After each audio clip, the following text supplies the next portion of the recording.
nós vivemos numa sociedade onde as pessoas pensam que eu preciso primeiro me matar para depois descansar. Quer dizer, o descanso é algo adiado, o descanso é algo que vem no fim. Você sabe muito bem que, biblicamente, o descanso vem no início. Isso é impressionante. Na primeira página da Escritura, lá está escrito que o ser humano, homem e mulher, foram criados no sexto dia por Deus. No curso do sexto dia, aí aparece ali o ser humano soprado pelo próprio Deus. Ou seja, o primeiro dia completo da humanidade, o dia seguinte, foi um sábado. Olha só, o descanso, o primeiro dia foi um dia consagrado a Deus, foi um dia de deleite, foi o dia que o Senhor descansou de sua obra e nela se deleitou. Eu acho maravilhoso esse giro de perspectiva que a Escritura apresenta logo de cara. A comunhão com Deus, essa santificação vem no início. Você vai ouvir agora o BTcast MC, uma parceria entre o Bibotalk e a Mundo Cristão.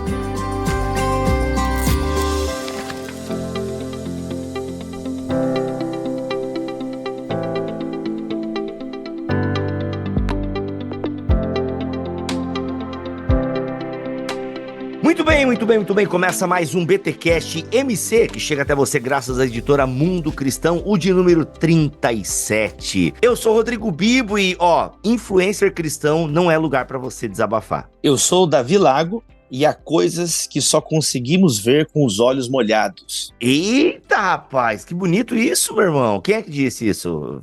Fernando Pessoa? Tá na página Você? 27 do Pega Leve, nosso lançamento pela Mundo Cristão, Bibo. Olha aí, o cara sabe.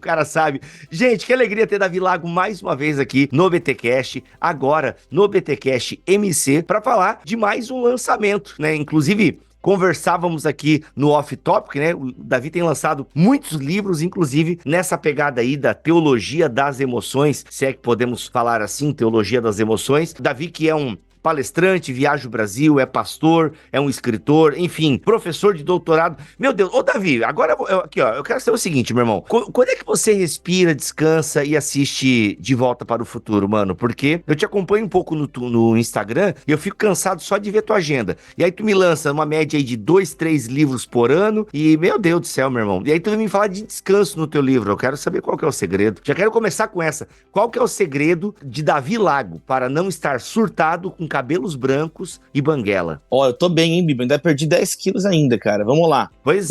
Tá bem mesmo. E tu deve ter uma alimentação terrível, porque vive em aeroporto e sai pra comer com o pessoal depois do culto, que é hambúrguer e pizza. É verdade, mas eu fiquei mais rígido aí agora esse ano. Olha aí. Quero chegar nos 40 inteiro, Bibo. Mas vamos lá, cara. Nós precisamos criar ciclos de descanso. No livro Formigas, eu estudei muito, li muita coisa, Bibo, sobre organização e uma produtividade bíblica. A produtividade, ela não é um fim em si mesmo. Tem uma expressão da filósofa Hannah Arendt, que eu gosto muito, ela diz que a produtividade se tornou até mesmo um ídolo das sociedades modernas. Você pode perceber que até mesmo as nações são avaliadas em termos de PIB, o Produto Interno Bruto. Só que essa produtividade, essa noção de produção por espaços de tempo, de mercadorias, de bens de consumo, ela não é uma mentalidade bíblica, Assim, a Bíblia fala de sermos frutíferos, temos que, claro que fala de produtividade, mas não nesse sentido maquínico, esse sentido despersonalizado, que infelizmente muitas vezes caminha a sociedade contemporânea como uma espécie de fim em si mesmo. Boa. Tem muito também, Bíblia, de uma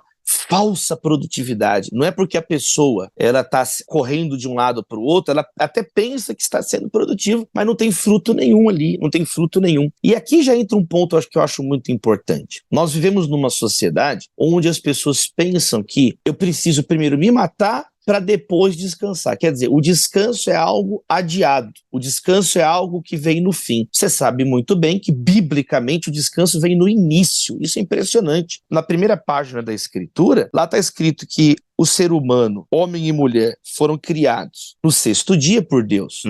No curso do sexto dia, aí aparece ali o ser humano soprado pelo próprio Deus. Ou seja, o primeiro dia completo da humanidade, o dia seguinte, foi um sábado. Olha só, o descanso, o primeiro dia foi um dia consagrado a Deus, foi um dia de deleite, foi o dia que o Senhor descansou de sua obra e nela se deleitou. Eu acho maravilhoso esse giro de perspectiva que a Escritura apresenta logo de cara. A comunhão com Deus, essa santificação vem no início. E daí eles partiram para guardar o jardim, cultivar o jardim, serem férteis, multiplicarem-se. Quer dizer, essa é a beleza. Nós, muitas vezes, queremos colocar o descanso, Bíblia, no final. E, na verdade, é uma coisa que é cíclica, né? O próprio Senhor Jesus... A gente coloca o descanso como uma recompensa, né? O descanso da nossa cultura é muito uma recompensa. Como se fosse uma linha de chegada, né? Quer dizer, é a linha de partida. Quando a gente olha, se você não tá... Eu gosto muito, né, daquela... Existe também um aforismo. Eu já vi ele atribuído aos irlandeses. Então, eu falo conforme eu li uma vez, provérbio irlandês. De que adianta correr se você está no caminho errado? Então, muitas pessoas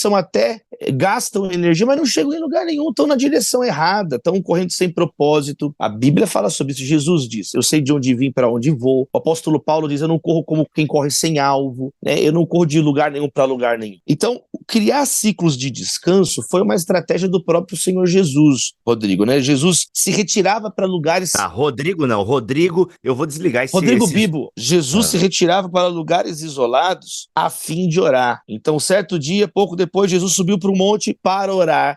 Você vê que Jesus tinha essa necessidade, Bibo, não o Rodrigo. E nós queremos ir de um dia para o outro, sem respirar, sem silêncio. Podem nos faltar palavras, mas que jamais nos falte silêncio, Bibo. Olha aí, caraca. Profundo isso, mano, profundo. Silêncio. Na verdade, a gente tem medo do silêncio, né? O silêncio, ele é ensurdecedor. A verdade é essa, essa ideia de nós termos a mente descansada. Porque hoje em dia, né, Davi, nós somos um cara conectado. Eu, você, temos o celular faz parte do nosso trabalho. E ele, de fato, facilita muito a nossa comunicação, a nossa vida. Eu diria até que eu e você somos pessoas bem conectadas, né? Sim. Agora, mano... Se a gente não aprender a desconectar, e que foi o que eu fiz agora recentemente, né? Dei uma pausa de 2 meses praticamente. Obviamente que a minha pausa não foi só vou parar para descansar, né? Por não descansar e por ter uma vida maluca, né? Acarretou uma série de problemas e dificuldades pra mim e tal. Então o que acontece? É muito maluco porque o nosso cérebro não descansa, né, cara? E às vezes a minha esposa fala assim, eu tô de noite e tal, daí a gente já conversou, e aí eu tô meio sem sono. Aí eu quero pegar o Kindle pra ler. O celular eu não pego mais, né? Aí eu pego o Kindle pra dar uma olhada. Eu falo assim, cara, ela fala, pra que ler? Fica sem nada na cabeça, tipo, fica aí, tá sem sono, fica olhando pro teto, fica pensando, vai orar, vai contar carneirinho, vai fazer alguma coisa. Porque essa ideia e essa sensação que a gente tem de que a gente tá sendo improdutivo, né? Se a gente...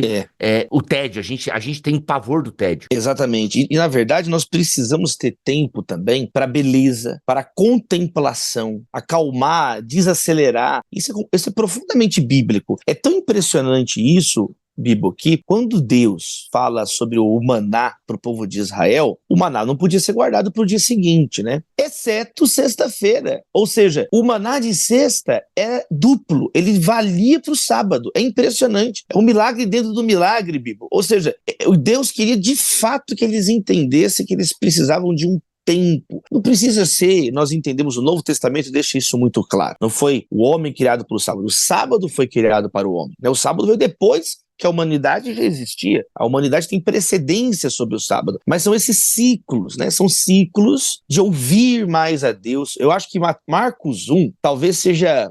a gente fica como se fosse numa câmera atrás de Jesus ali. É bem The Chosen, né? O Marcos 1. É um dia na agenda de Jesus. E era uma coisa muito pior do que todas as nossas agendas juntas, né? Jesus chega no final do dia, é uma coisa que a bitomania não é nada. Fala que a cidade inteira ficou na porta da casa de Jesus. E no final de um dia, é um dia intenso, Marcos 1. Quando termina o dia, fala que Jesus acordou de madrugada antes de Pedro. Pedro acordou de madrugada, mas Jesus já tinha levantado antes. Aí, cadê Jesus? Quando Pedro encontrou, onde Jesus estava? Num local isolado, orando. E ele falou, mestre, todo mundo está te buscando. Ele fala, tudo bem, mas o meu pai me mandou agora para outro lugar. A agenda de Jesus não era a agenda da multidão, que é uma agenda infinita, a demanda da humanidade. A agenda dele era a agenda do pai. E o pai mandou ele pregar agora em outras cidades. Então esse tempo, cravar esse tempo de ouvir, de orar, esse tempo, esse jardim que nós temos que construir. Claro que o próprio Senhor Jesus passou situações difíceis. A própria Bíblia diz que ele ficou, alguns momentos, ele não tinha tempo nem para comer. Quer dizer, dá a impressão que alguns dias foram difíceis. Sabe o que ele fez? Fez um retiro. Ele não deixava aquela pressão engolir ele, né? Ele não não deixava. Uhum. Ele criava esses escapes, né? Ele criava esses escapes. Paulo fala de modo explícito para os Tessalonicenses. Ele diz, olha, eu fiquei entre vocês, noite sem dormir, trabalhando, jornada tripla. Eu entendo que existem, sim, períodos na vida de deserto, de perseguição, períodos de um trabalho que a gente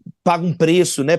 Para usar um jargão brasileiro, né, Bibo? A gente paga um preço. Agora, é insustentável no longo prazo. Poxa, tive ali um período difícil, você mencionou agora. Poxa, tive um período, precisei separar um tempo para a família. Então, o próprio fato de eu ter mudado para São Paulo, 10 anos atrás, veio um pouco disso. Eu tinha 28 anos, estava numa mega igreja. Hoje, a Igreja Batista Getsemane em Belo Horizonte tem mais de 56 mil membros. Eu estava lá essa semana e perguntei, eles me mostraram. Então, uma igreja grande, né? O pastor Jorge Linhares liderando o conselho de pastores. Só que eu tinha 28 anos, era um dos vice-presidentes da igreja, minha filha com 2 anos. Então eu falei, olha, se eu perder o timing agora, eu tô vendo várias pessoas que são destruídas pelas demandas de uma mega igreja. Então eu preferi dar um passo para trás. Muitas pessoas não entenderam na época. Eu falei, não, mas eu quero ficar mais perto da minha filha, da Maria. Hoje a Maria tá com 11 anos, vai fazer 12, tá estudando, tá bem, conhece a Bíblia de trás para frente. Então eu não me arrependo de nenhuma gota, entendeu, Bibo? Assim, tô na luta aqui para concluir meu doutorado, né? Quer dizer, eu entendi que eu podia ir um pouquinho mais fundo na minha preparação. Então vai um pouco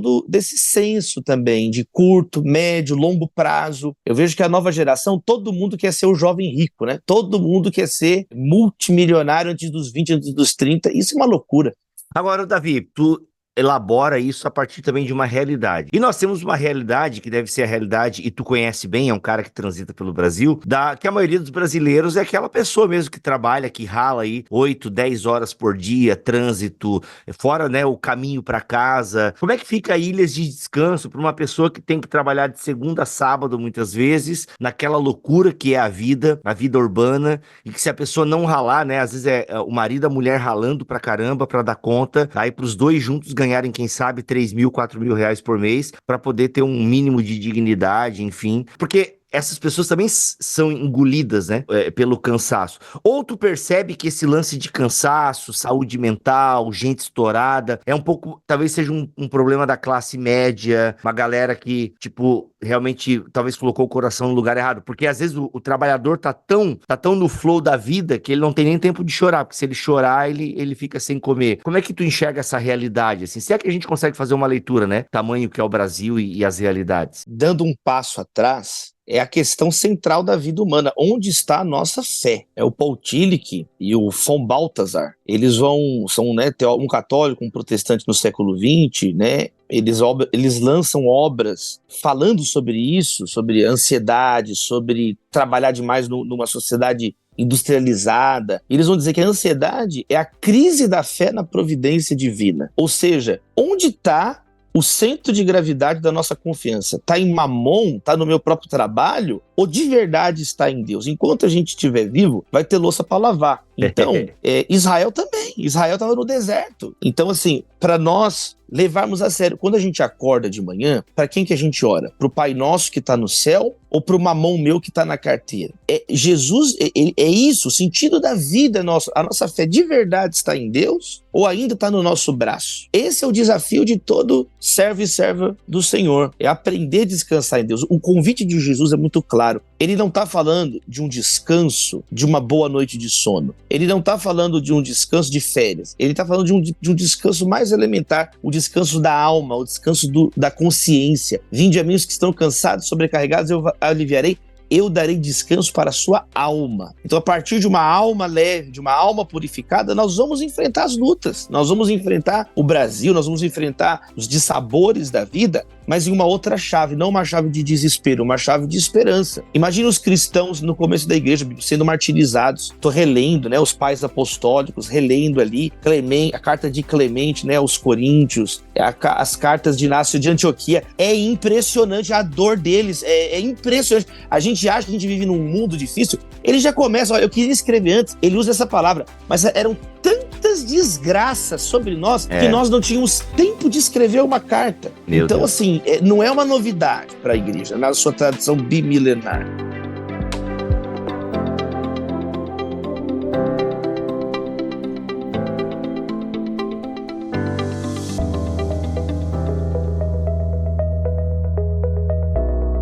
Davi, no teu livro Pega Leve, né, você tem uma série de propostas para a vida para que a gente pegue mais leve. Dá a entender, até pelo título, né, que há uma responsabilidade nossa de pegarmos mais leve com a gente mesmo. Tá? Eu até queria algumas dicas que você dá no seu livro, e uma delas você fala do desabafo, né? A prática do desabafo. Queria que você falasse um pouquinho sobre isso, porque às vezes eu, como um influencer, eu recebo muitas mensagens no meu direct e de pessoas desesperadas por orientação e tal. É claro que por trás de cada pedido há uma história, enfim, que eu não conheço, mas me assusta um pouco o fato de que, às vezes, até mesmo quando eu vou nas igrejas pregar, eu sinto assim que a galera às vezes quer um tempo para poder conversar, para poder desabafar. Eu até entendo, Davi, que as pessoas veem na gente, né? Ah, ele é um pregador, ele é um palestrante, ele é itinerante. É como se nós tivéssemos um plus, um algo a mais. O que nem sempre é verdade. Eu já fui em igrejas de pastores que eu sei que são ótimos pastores, pessoas bem atualizadas, bíblicas e crentes, e parece que a pessoa tem uma necessidade de querer conversar com o forasteiro, sabe? Fora aquelas pessoas que parecem viver aí uma epidemia da solidão. A solidão, inclusive, é um problema seríssimo no mundo e que foi acentuado, sem sombra de dúvidas, pela pandemia, né? Essa pandemia da solidão. Não a solitude, a solidão mesmo. E eu queria que tu falasse um pouquinho sobre esse cenário, né? De pessoas desesperadas por ouvidos, por que isso e qual a importância do desabafo e como que a igreja local pode ser e deve ser esse local. Se é que só a igreja também é local para isso, né? Deus nos fez assim, Deus nos fez com necessidade de desabafar, nós não somos completos em nós mesmos. O próprio Deus fala nas escrituras, né? Não é bom que o homem esteja só. Então existem graus de desabafo.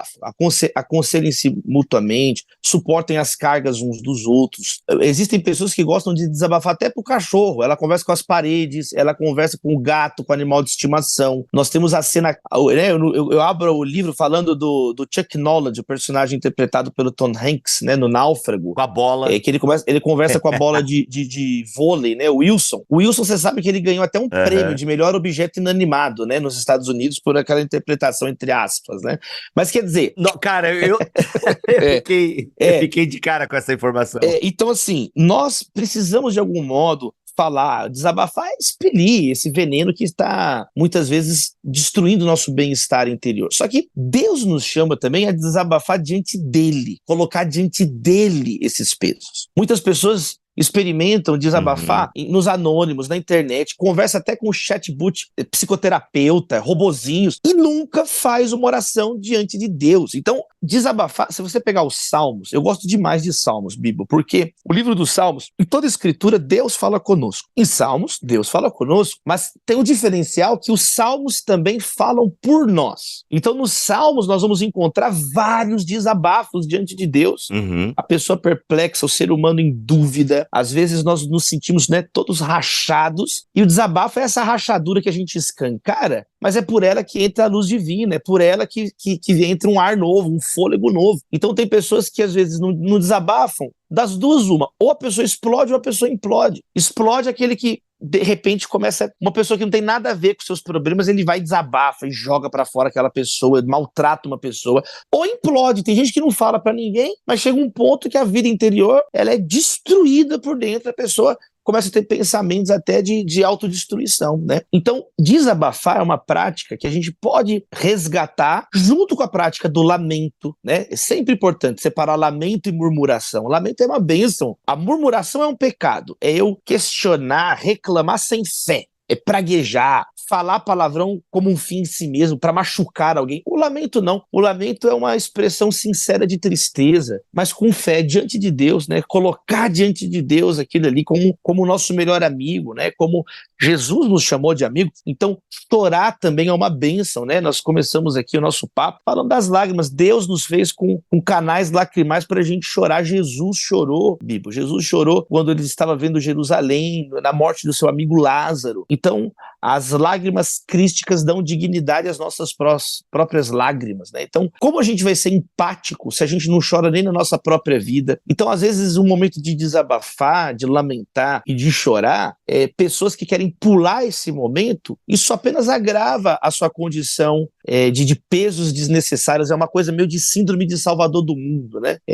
João Batista falou, eu não sou o Messias. O sentido da vida começa quando você entende isso, né? Que você não é Deus, né? Que você é limitado, contingente, quebrado. Isso é libertador. Então, ter amigos, isso nos leva a construir relacionamentos significativos. Então, prática do desabafo, ela gera inúmeras bênçãos nas nossas vidas, né? Você muitas vezes, agora falando como alguém que há 23 anos escuta, né, em gabinete pastoral, todo tipo de situação, de conhecido, de desconhecido, de crente, de bode, de ovelha de bode. Às vezes amigos, assim, colegas que nem crentes são, eles me vêm, começam a confessar pecado, eu falo, olha, eu sou pastor, eu não sou padre, hein? Não, mas eu preciso confessar. Já aconteceu várias vezes comigo, até de juízes. Então, assim, eu quero dizer o seguinte, ouvindo muitas pessoas em tantos anos, quantas vezes, Bibo, a pessoa ela entra na conversa achando que tem o maior problema do mundo, pelo simples fato de pôr pra fora, ela mesma fala, nossa, pensando bem, eu tô me sentindo ridículo agora, assim, eu tô me sentindo, puxa vida, olha só. Então o desabafar é uma bênção. E ter amigos, ninguém gosta de mim, é outra bobagem. Tem pessoas maduras na igreja, existem terapeutas, existem psicólogos, psicanalistas, existem muitas possibilidades também, mas as pessoas também vão se fechando tanto que acreditam nessas próprias mentiras. Cara, esse lance do desabafo é muito legal, porque no ato de desabafar a gente se conhece, a gente se encontra. Eu penso que isso é vital para nossa saúde mental, o desabafo, ter com quem desabafar. Agora, Davi, já aconteceu de pessoas, cara, eu abri meu coração e tomei uma lapada. Abri meu coração e o pastor me usou como exemplo na pregação. Abri meu coração no GP, PG, grupo pequeno, GD, células, chame como você quiser, o grupo pequeno que se reúne nas casas. E rapaz, de repente viraram a cara pra mim. Que palavra você daria pra esse irmão, pra essa irmã que teve essa experiência negativa com o desabafo? Isso é verdade, nós abordamos isso frontalmente, né, na obra, inclusive colocando alerta, né? Tem pastor que é impostor, tem lobo vestido em pele de ovelha. Então, justamente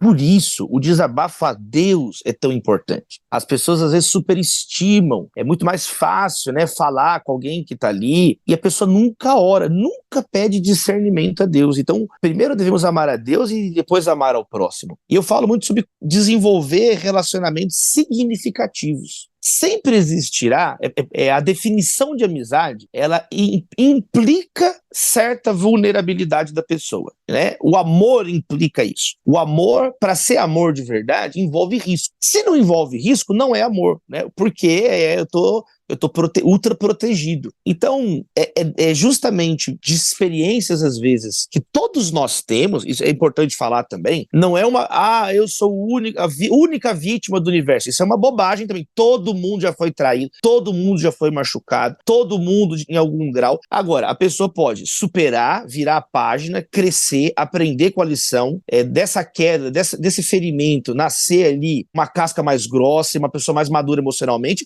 ou parar no tempo. E eu entendo que com Deus nós superamos, com uma comunidade, não deixe que uma má experiência do passado, eu diria isso, feche as portas para belas amizades no futuro, entende? Então isso é muito importante. Quem tem um bom amigo, Bibo, não precisa de espelho. E não são muitos amigos que a gente tem. Provérbios fala sobre isso. Quem quer ter amigos precisa ler bastante o livro de Provérbios, dada a riqueza de ensinamentos sobre a lealdade do amigo. Qual que é a diferença de um amigo? Por isso que um amigo na Bíblia, o diferencial dele é a lealdade. O rico tem muitos amigos, né? Mas, na verdade, quando o dinheiro acaba ali, eles somem. Então, assim, o amigo é aquele que na luta mostra que é amigo. Aí ele fala assim, na adversidade se torna um irmão. Existe até uma promoção. Então, nas crises da vida, você vai separar muito o joio do trigo na sua vida. Você vai tirar, poxa, essa pessoa não dá para confiar. Mas, por outro lado, você vai ser surpreendido, meu irmão, surpreendida, minha irmã, com pessoas que às vezes você não valorizava tanto. Esse é outro erro nosso. Muitas vezes nós valorizamos quem não tá nem aí pra gente, e aquelas pessoas que realmente se importam conosco, nós não valorizamos elas. Isso foi uma coisa que eu pessoalmente custei entender. Eu pessoalmente, eu demorei a aprender isso. Eu fui muito exagerado. Agora, abrindo o coração, momento divã com o Bibo. Eu fui muito ferido por me entregar a pessoas, assim, ajudar, aquela coisa gratuitamente, ajudar. Tomei muita lapada, Bibo, muita lapada. E o problema depois que você casa não é só você. Isso implica sua esposa, seu filho, sua família. E chegou um ponto que eu tava tão machucado, tão triste, tão ferido, que eu me fechei, eu fui pro outro extremo, entendeu? Olha aí. Eu falei, não quero saber de mais nada, eu não quero saber de ninguém, a pessoa me ligava, chama a polícia, eu não quero saber disso não, entendeu? Eu fui pra um outro lado, não quero atender ninguém, não quero ver ninguém, não quero saber de nada, vou cuidar só de mim. E aí, Deus vai falando com a gente. E chegou um ponto que eu fui entendendo aí uma maturidade. Falei, não, eu tô assistindo um filme com a minha família, a pessoa tá ligando sem parar. Entender agora, eu tô nesse momento aqui com a minha família, entendeu? Agora, quando terminar, eu vou ver quem que ligou. Aí eu mando uma mensagem, o que aconteceu? Normalmente não é nada, é a pessoa querendo atravessar a fila. Mas aí, eu pedi, não, mas na hora que der, amanhã de manhã eu ligo pra essa pessoa, eu mando uma mensagem, vejo que não é urgente, eu respondo amanhã. Não precisa ser também uma coisa intransigente. E isso é bom pra todo mundo, né? Caminhar, nenhum de nós é perfeito, né? A gente entender nossas limitações. Agora, não adianta querer plantar espinho e colher flores, né? Não podemos confundir ser amigo com ser amigável, né? Amigável a gente não faz mais que obrigação. É ser educado, é ser respeitoso. O diferencial do amigo, repito, é a lealdade, é estar quando todos desaparecem. É orar, é pagar um preço. Eu e a Natália, a gente se desafia a ter novos amigos, né? Chegaram pessoas recentemente em São Paulo, um casal, aí um amigo em comum falou, olha, vocês podiam receber eles. A gente fez um esforço, encontramos um tempo aqui, marcamos um jantar com esse casal, estamos amigos agora, percebe? Então, assim, envolve, na hora é até difícil, poxa, mas nós vamos nem conhecer uma pessoa, depois você vê a bênção que foi, eles valorizaram, a gente tá amigo agora, já encontrou, e nascem coisas daí. Então, assim, é um preço a ser pago, né? Nossa própria amizade aqui de testemunho, evocando agora a nossa amizade, Bibo, né? Quantas lágrimas juntos, alegrias juntos, poxa, passagem por Joinville, vamos dar um jeito de comer um negócio junto, vamos viajar lá pro Raio que Parta junto. Como isso é bom, como é bom construir essa linha de contato de segurança, né? Quantas vezes eu já pedi coisa na emergência pra você falou comigo, tipo assim, eu não preciso nem pensar, porque se o Bibo pediu, eu já está em outro nível esse pedido. Então, quem constrói também relacionamentos significativos sabe a importância disso. Sensacional. Gente, olha só, que papo legal. A gente poderia conversar por muito tempo aqui. Eu sei que você falou, mas gente, só meia hora. É isso, é o tempo que eu tinha para fazer essa entrevista com o Davi, para falar do seu novo livro, que sai agora pela Mundo Cristão. Pega leve, seus problemas não são maiores que Deus. E em 10 capítulos, o Davi vai abordar temas como desabafe, lamente e chore, cultive a virtude da humildade, crie ciclos de descanso, examine regularmente sua vida, cuide de seu corpo, mantenha a higiene mental. Nossa, eu queria um dia conversar contigo sobre isso. Vamos. Celebre, ore e agradeça. Não comente todas as notícias do mundo. Atenção, pessoal, não comente todas as notícias do mundo. Nutra a paciência e, por último, desenvolva relacionamentos significativos. Galera, 153 páginas, direto ao ponto, linguagem clara, Davi não enrola, já vai direto, já traz assim aquele suquinho, já é um livro com gosto de sobremesa, tá? Então, se você quiser adquirir, o link está aqui na descrição deste BTcast MC, em bibotalk.com e também no nosso canal no YouTube. Davi, obrigado pela tua presença aqui, meu irmão, tamo junto e siga firme aí. Te amo, beijo, galera, valeu. Tamo junto. É isso, voltamos no mês que vem com mais um BTcast da Mundo Cristão, sempre indicando um livro que vai abençoar e mudar a sua vida, e toda semana temos o BTcast e o BT Papo. Fiquem todos na paz do Senhor Jesus.